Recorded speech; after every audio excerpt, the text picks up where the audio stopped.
After researching Zimbabwe, I found there were several similarities and differences between American culture and Zimbabwe's culture. Both countries are British colonies. However, America is much farther advanced in their education system. Zimbabwe did not have the right to free education until 1980, and it's still progressing today. Special ed students still have special schools, and there are only a few in the entire country that are very expensive to go to. Therefore, most special ed kids go to regular school, and if they fail, they get one time to repeat that grade, and if they fail again, then they are no longer allowed to go to school, which means most special ed kids are left to find jobs and fend for themselves without any education past first or second grade. Also in Zimbabwe, it's required to complete 11 grades prior to college, which is different from America in that we must complete 12. However, their high school does go up to grade 13, but it's up to you and your family as to whether or not you want to complete the upper forms of Form 12 and Form 13.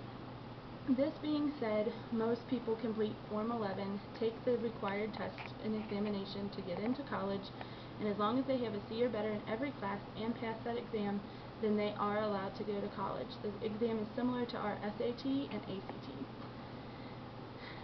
If you do not go to college, the best you could hope for is to become a construction worker. However, construction work jobs are in very high demand, but at the same time there are so many people who want to fulfill them that it's hard to find a job.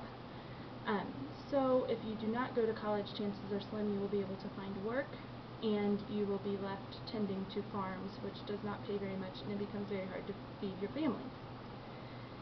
In Zimbabwe, they dress very similar to ourselves. However, the men are considered the head of household, and just like in America, and the men are considered better off or more marketable if they have a big belly, because that means that they are well fed and that they have money to provide food for their family. So the women go after the men with the bellies. The men are also the ones allowed to sit in chairs when guests are over, and the women are expected to sit on mats on the floor, and the children are expected to serve the adults dinner, and then after all the adults have food and drink, the children get their food and drink as well, and they too sit on the floor with the women. In terms of my interview with the Togarepi family, she explained the school system to me as they start school at 6 and 7 years old. However, they now have creche, which is offered to 4 and 5-year-olds, which is basically preschool. But 6-year-olds begin in kindergarten. And then they go to primary school, which is grades 1 through 7. And from primary school, they then go to secondary school, which is Form 1 through 4, which would basically be the equivalent of our middle school. Then from secondary school, they have to take their junior certificate in order to be able to move on to Form 8 through 11. And then once they pass their junior certificate along with Form 8 through 11, then they can either apply for college or they can move on to high school, which is Level A, or Forms 5 through 6. 12 through 13. Form 1 through 4 is required, which is our grade 8 through 11. Form 5 and 6 is not required, but that would be our grade 12 and then a grade 13. So you have to finish grade 11 to get in. The exam is, you have to have a C or better in 5 or more subjects, and the exam is the same exam that Britain gives today to their kids to get into college. Plus, they also have to pass the Shona exam, and Shona is the language that the Zimbabwe people speak on the streets. They speak English and then Shona as well. Mrs. Togarepi is a nurse. She did go to college and got her nursing degree. She went through grade 11 and then went straight to college after that. And she moved to America along with her husband and her son because her son is autistic, and she wanted to make sure that he had the best care possible, the best schooling possible, and she also needed medical attention herself as she had a brain tumor removed upon arriving in the States. Her biggest hope for her child's future is that he will be independent.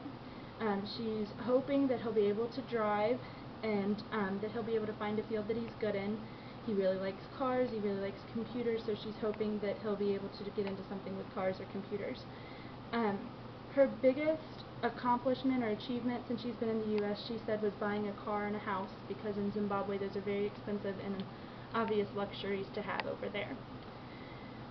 What she sees as the most important values in her life are her family, her friends, being loyal, honest, and she says you could have everything, but if you didn't have family and friends, you would have nothing.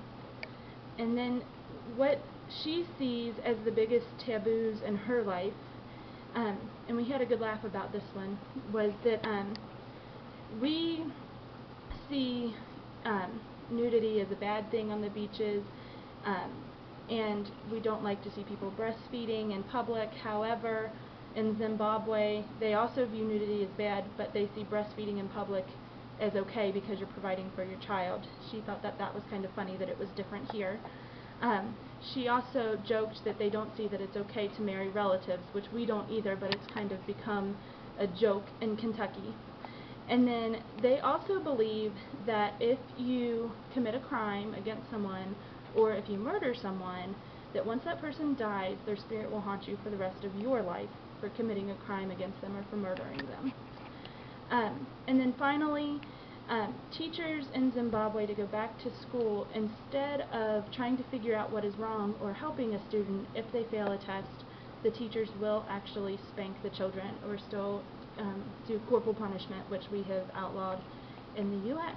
So those are just a few differences between America and Zimbabwe, and I hope that you found it helpful. Thanks.